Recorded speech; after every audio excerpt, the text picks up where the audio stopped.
welcome to the stage Congresswoman Jasmine Crockett.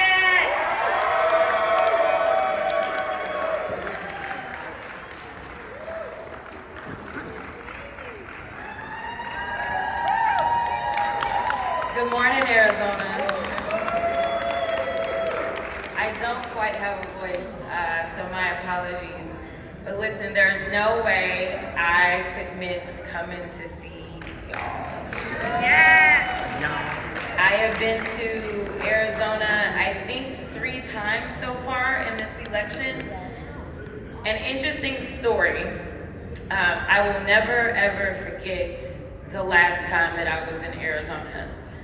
The WNBA was having their All-Star, and I was out there and I was sent there by the Biden-Harris campaign. And my job was to go out and be the surrogate that I typically am. And the last event that I did, and I was fighting, if you've ever followed me on Twitter, my campaign Twitter is like all me, as you may have figured out.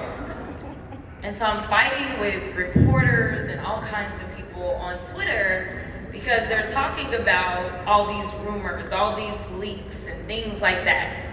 And I was like, I don't know who's leaking what, but I can tell you that I'm in these streets and I'm campaigning. I'm in Arizona. So here it is, the very last event that I did on that Friday was with Second Gentleman Doug Emhoff. Yep. And so we open this office and we are both just fighting for Joe Biden and Kamala Harris. And I literally flew over 30 hours from Africa to get there to campaign that weekend for this city. The reason that I bring this up is because I want you to know that I go hard in the paint for our ticket. So I then finally get to go home. So I fly home on Saturday and I sleep all day. And Sunday, Joe Biden announced that he was out. And so I was like, oh my goodness. I just talked all kinds of noise on Twitter. But nevertheless, the energy in Arizona, even at that time, was electric. I believe that Arizona has everything that y'all need to get this done. We just have to stay the course. And listen, y'all got some crazy people deciding that they want to go to the Senate. And as my leader said so eloquently yesterday when he was talking about breaking up with people, listen, we never got with Carrie Lake, right? So she's like the stalker at this point, right? We don't want you, girl. So listen, we're gonna make sure that Ruben Gallego gets to the U.S. Senate so that we can have a real Democrat that will help out and make sure that President Harris and Vice President Walz can get their agenda across the finish line. But Arizona, my question to you is, are y'all really ready to do the work? Because there's a lot of energy and a lot of people are getting caught up in energy and they're getting caught up in polls. But I can't have another Hillary night, if you know what I mean. Never again. We can't afford, as a country, another Hillary night. We have to win. Yes. Because right now, and y'all know this better than any other state, almost, women literally could die. Oh yeah. Your Supreme Court decided to rear its ugly head. And luckily, after a number of trials, your House and your Senate decided that they were going to get their lives together and undo the harm that your Supreme Court did. But y'all still got the same Supreme Court. So the reality is that there is still more harm that they can inflict. And when I say it's life or death, I mean that. Because when we're talking about healthcare and access to it, it doesn't matter if we're talking about repro access or anything else. When it comes to access to healthcare, it is a life or death issue.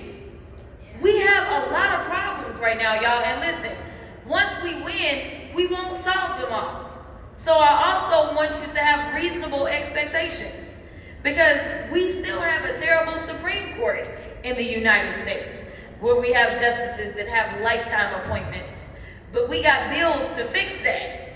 But we gotta make sure, listen, we gotta make sure Reuben gets there and a few others. We gotta make sure that Hakeem Jeffries becomes the Speaker of the House. And listen, Arizona, y'all got a role to play. I've been eyeing Arizona 2 for a minute. It is time to flip Arizona 2.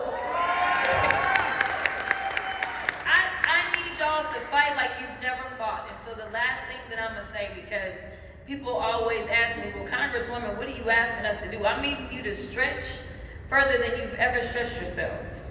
So I've started telling 2 stories about my experiences when I ran for the state house. I won my election by the closest margin in the entire state. Only won by 90 votes. I was outspent 5-1. And people said, how did you do it? I said, well, it was the people. People got me there. Not the who's who, not the money people. That's right. Which it allowed me to be the fearless warrior that you see in front of you, because no one owns me with the people that put me there. So a couple of things that I did. Criminal defense attorney. I had a very aggressive agenda when it came to criminal justice reform. So I went and talked to the people that are always the subject of criminal justice reform. Yeah. I legitimately went to trap houses and registered people to vote. Yes. I did.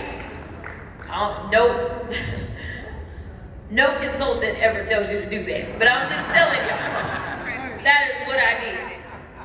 And they were asking me, they were like, can we vote? I said, are you on papers?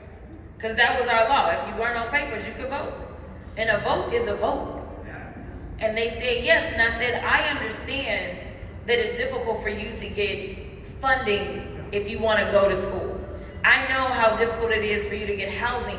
Don't you want someone that understands your obstacles and is trying to make sure that we can remove those obstacles and actually reintegrate you into society as you are supposedly allowed to do after you've served your time?